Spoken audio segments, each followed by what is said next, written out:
আমার কথায় কেউ কষ্ট নেবেন না, আল্লাহর ওয়াসান হাত জোর করে বলছি, আমরা সবাই আল্লাহর বান্দা, নবীর উম্মত। আমার জন্য আমার আল্লাহ যেমন, আপনার জন্য আপনার আল্লাহ তেমন। স্বামীর জন্য যেমন আল্লাহ, স্ত্রীর জন্য আল্লাহ। বুঝাতে পারছি? আমার আল্লাহর ওয়াস্তে কেউ কষ্ট নেই।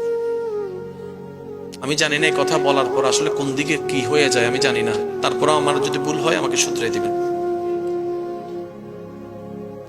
পুরুষের কারণে যদি বাচ্চা না হয়, মা বোনদেরকে বলে ধৈর্য ধরো, ধৈর্য ধরো, ধৈর্য ধরো, মানাই নাও, মানাই নাও, মানাই নাও। আর যদি কখনো আমার বোনের কারণে, আপনার বোনের কারণে বাচ্চা না হয়, খুব বুঝবেন বিয়ার একটা কথা।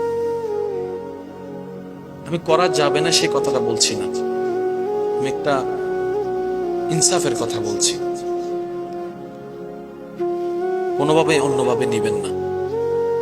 স্বামী যদি পাগল হয়, মানায় নেই, বিয়ে হয়ে গেছে, মানায় নেই। বউ যদি একটু পাগল হয়, বাপের বাড়ি ফাটাই দেয়।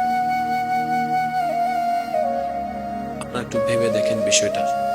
মেয়েটা যদি আপনার হয়, মেয়েটা যদি আপনার বোন হয়, মেয়েদের জীবনে সবচেয়ে একটা বড় দুঃখের অন্যতম দুঃখ কি জানেন? অনেক ক্ষেত্রে নিজের আপন ঘরের মা, বাবা, ভাইয়েরা এ পর্যন্ত তাকে সাপোর্ট করে না। আমি পক্ষে বিপক্ষে বলছি না, আমি শুধু আমাদের ইনসাফের কথা বলছি।